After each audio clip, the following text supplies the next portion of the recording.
Hello friends and welcome to knowledge refreshed. दोस्तों, साल 1872 में हमारे देश में पहली बार जनगणना हुई थी। उसके बाद से हर 10 सालों में नियमित रूप से जनगणना होने लगी और 150 सालों के इतिहास में ऐसा पहली बार है जब जनगणना में इतनी देरी हो रही है।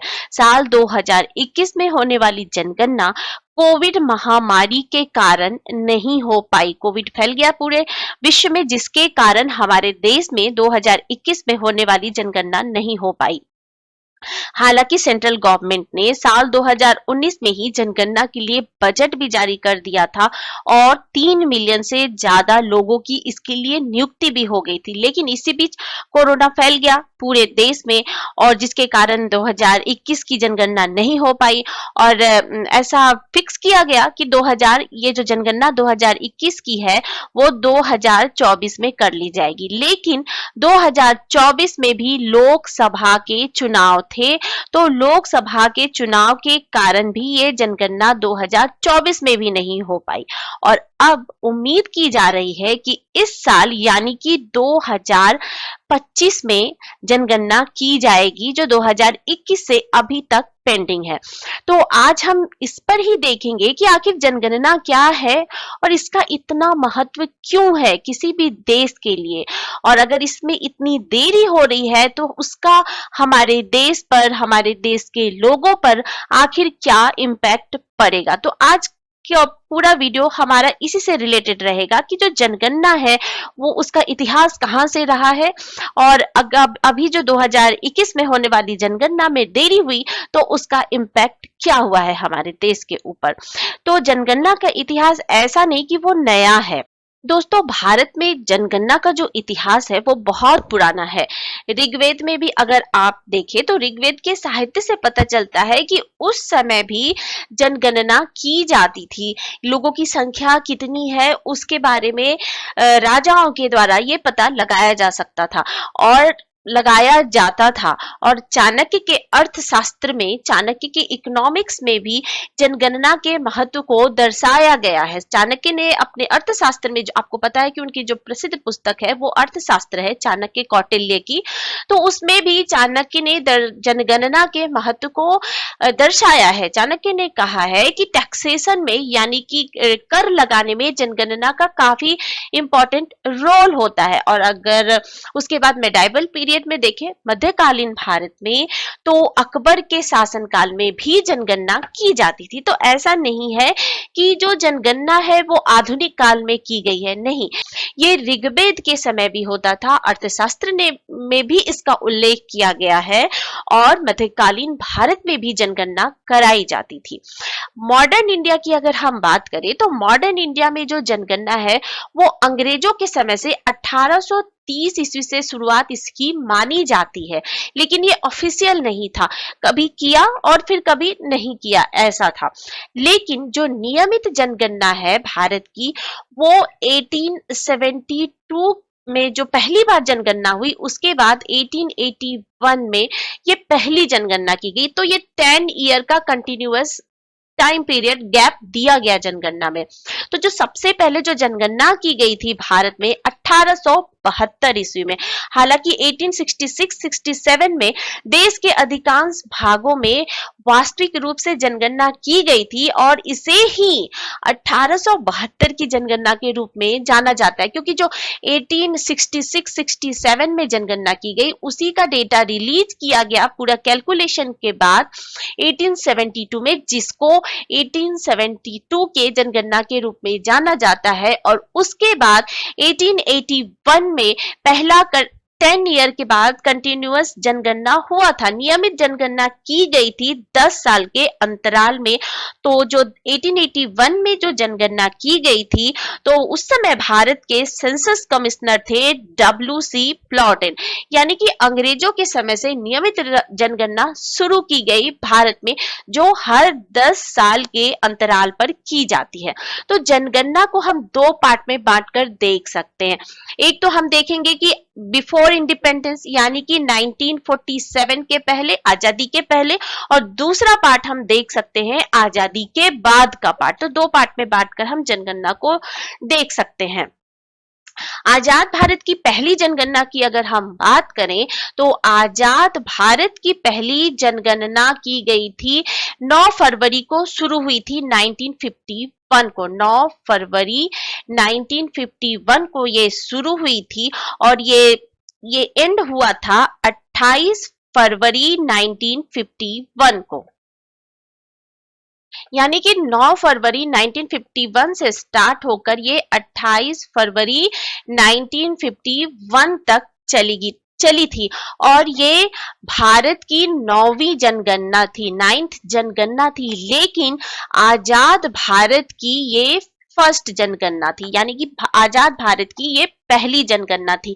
और जो जनगणना कराई जाती है वो भारतीय जनगणना अधिनियम 1948 के तहत कराई जाती है। एक अधिनियम पारित किया गया था संसद के द्वारा, भारतीय जनगणना अधिनियम 1948, उसी के तहत भारत में जनगणना कराई जाती है। और जब पहली जनगणना हुई 1951 में, तो उसके बाद बहुत कुछ बदला। भारत का नक्शा तो बदला ही, क्योंकि बंटवारा हो गया भारत का, इंडिया एंड पाकिस्तान दो पार्ट में डिवाइड हो गया। तो भारत का नक्शा बदलने के साथ साथ हिंदू एंड मुस्लिम की आबादी का अनुपात भी बदला था। और आजाद भारत की जनगणना में, जैसा कि मैंने आपको बताया, 9 फरवरी का काफी ज्यादा इंपॉर्टेंट रोल है, क्योंकि इसी दिन पहली बार जनगणना के लिए सूची बनाने का काम शुरू हुआ था।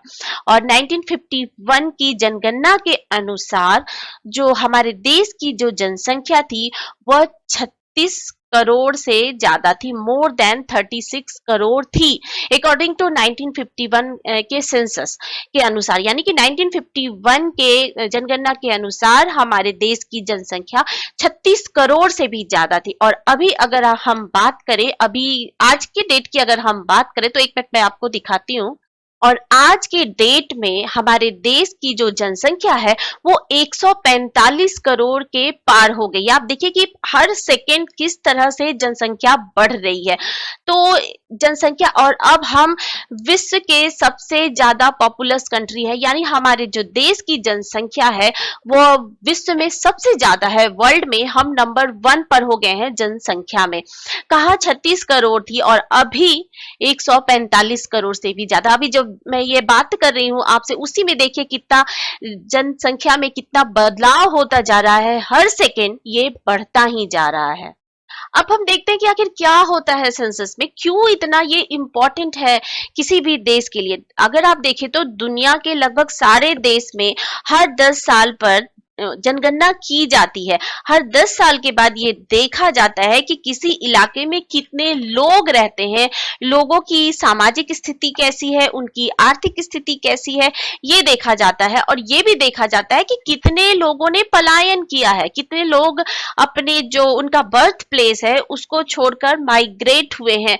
उनकी लैंग्वेज देखी जाती है, उनकी भाषा को देखा जाता है, उनके कल्चर को देखा जाता है, उनकी लिटरेसी रेट देखी जाती है। जो भी डेटा है वो कहाँ से निकलता है, जनगणना से ही निकलता है, क्योंकि हर चीज का रिकॉर्ड लिया जाता है, उन लोगों की संख्या तो काउंट की ही जाती है। इन सब चीजों को भी देखा जाता है कि कितने लोगों ने माइग्रेशन किया है, लैंग्वेज, कल्चर, उनकी लिटरेसी की रेट क्या है, साक्षरता कितनी है, अगर अपंगता है तो कितना परसेंटेज अपंगता है, एज क्या है और उनका लिंग क्या है, ये सारी चीजें ली जाती हैं और एक डेटा तैयार की जाता है।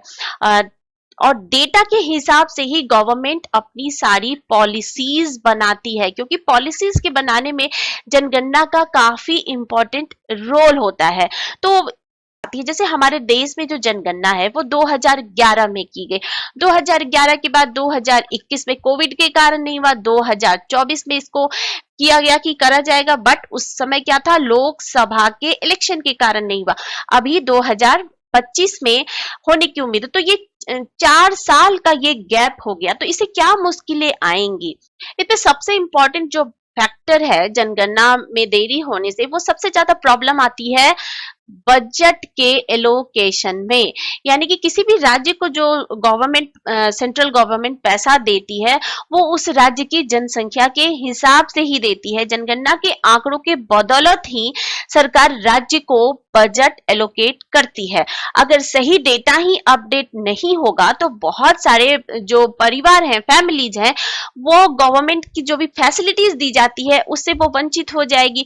स्कूल्स, जितनी जनसंख्या होगी उसके हिसाब से ही तो स्कूल्स भी खोले जाते हैं सरकार के द्वारा, और हॉस्पिटल्स, इन सब चीजों पे भी उसका इम्पैक्ट देखने को मिलेगा, क्योंकि जनसंख्या बहुत ज्यादा बढ़ गई, हॉस्पिटल्स ही नहीं होंगे उस इलाके में, कम होंगे, तो जब कभी महामारी फैली या कोई भी ऐसी बीमारी हुई तो लोगों को सीट ही नहीं मिलेगी। तो इन सब चीजों का इफेक्ट पड़ता है।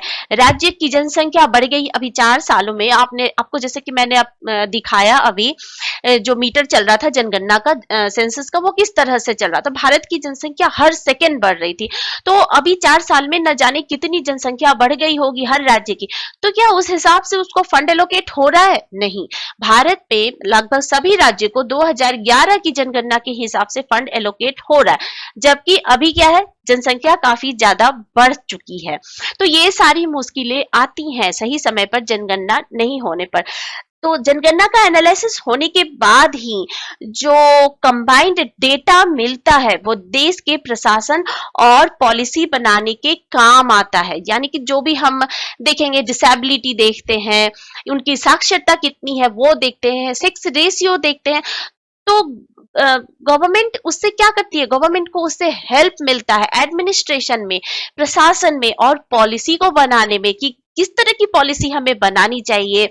अगर वुमेन की साक्षरता कम है तो हम कैसे उसको इंक्रीज कर सकते हैं, वर्क फोर्स में महिलाओं का पार्टिसिपेशन अगर कम है तो हम कैसे महिलाओं को मोटिवेट करेंगी वो ज्यादा से ज्यादा काम करें। तो ये सारी चीजें फैक्टर्स हैं। सेक्स रेशियो देखा जाता है जनगणना में, अगर सेक्स रेशियो में डिफरेंस है, मेल एंड फीमेल के सेक्स रेशियो में डिफरेंस आ रहा है, तो उसके लिए भी सरकार फिर पॉलिसी बनाएगी कि नहीं, बैलेंस होना चाहिए, मेल एंड फीमेल का बैलेंस होना चाहिए। तो कैसे लोगों को मोटिवेट करे कि नहीं, लड़का और लड़की सभी बराबर है, लड़कियों को कैसे सारी फैसिलिटीज दे। अभी जो हमारे देश में जो भी फैसिलिटीज दी जा रही है सरकार के द्वारा वो 2011 की जनगणना के अकॉर्डिंग ही सारे रिसोर्सेस दिए जा रहे हैं, जिससे आप सोचिए कि कितने न जाने करोड़ों लोग जो हैं वो जितनी पॉलिसीज है गवर्नमेंट की उससे वो छूटते जा रहे हैं। हालांकि ये उम्मीद है कि इस बार 2025 में जनगणना हो जाएगी, 4 साल की देरी के बाद। इसके लिए बजट भी एलोकेट किया गया। इस साल के बजट में आपने देखा होगा 574 करोड़ से ज्यादा का बजट एलोकेट किया गया है जनगणना के लिए। लेकिन एक्सपर्ट का कहना है कि नेशनल पॉपुलेशन रजिस्टर के लिए 574 करोड़ की जो राशि है वो कम है। इसके लिए कम से कम 12,000 करोड़ की राशि चाहिए, जबकि सरकार ने जो फंड एलोकेट किया है वो उस तुलना में बहुत कम है। और इस बार की जो जनगणना होगी, उम्मीद है कि इस साल हो जाएगी 2025 में, वो हमारे देश का फर्स्ट डिजिटल सेंसस होगा। फर्स्ट डिजिटल सेंसस होगा, यानी कि सब कुछ इस बार डिजिटलाइज्ड होगा, पेन पेपर का यूज नहीं होगा, ऑनलाइन सारी चीजें फॉर्म फिल किए जाएंगे, सारे जो डेटा है वो इनपुट है वो ऑनलाइन डाले जाएंगे, और नागरिकों को, सिटीजन्स को सेल्फ इन्यूमरेशन का मौका मिलेगा। यानी कि वो खुद से भी जो सिटीजन ऑफ इंडिया है वो अपना डिटेल फिल कर सकते हैं एक पोर्टल पर। इसके लिए अभी सरकार का प्लान है कि वो लॉन्च होगा, हालांकि अभी तक ये लॉन्च भी नहीं किया गया है।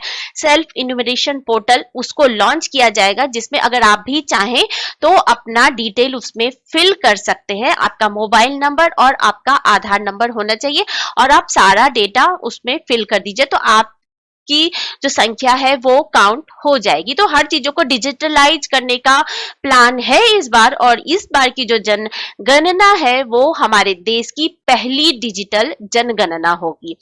तो अब देखते हैं कि इस बार की जो जनगणना है सरकार ने प्रपोज किया है कि 2025 में की जाएगी, वो कब तक शुरू होती है कि नहीं होती है, या अभी इसमें कितना और टाइम लगता है।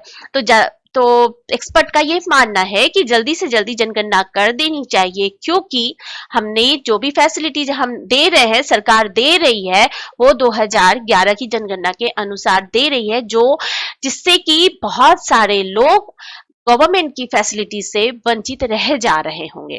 तो आई होप कि इस साल ये जो हमारे जनगणना का काम है वो शुरू हो जाएगा और जल्दी से जल्दी डेटा भी रिलीज कर दिया जाएगा सरकार के द्वारा जनगणना की। और जितने भी डेटा हैं जनगणना से रिलेटेड, जितने भी डेटा हैं, जैसा मैंने आपको बताया, जनगणना अधिनियम 1948 के तहत कराई जाती और ये सारे reports office of the registrar general and census commissioner के पास रहते हैं, और जो कि किसके अंडर आता है, होम मिनिस्ट्री के अंदर आता है। तो आई होप आपको ये वीडियो पसंद आया होगा, और हमें उम्मीद है कि सरकार इस बार जल्दी से जल्दी जनगणना 2021 से जो पेंडिंग रही है उसको 2025 में पूरा करा लेगी, और सारे डेटा जो हैं वो रिलीज कर दिए जाएंगे, जिससे बहुत सारे स्टेट जिसकी पॉपुलेशन काफी बढ़ गई है लेकिन उनको फंड का एलोकेशन 2011 की जनगणना के हिसाब से हो रहा है, उनके फंड भी बढ़ेंगे और उसके हिसाब से एडमिनिस्ट्रेशन और पॉलिसीज बनाने वालों को भी सुविधा होगी, और उसके हिसाब से वो अपनी पॉलिसीज बनाएंगे, और लाखों लोग जो वंचित रह जा रहे हैं उनको भी गवर्नमेंट की फैसिलिटीज का फायदा मिलेगा। Thank you so much for watching.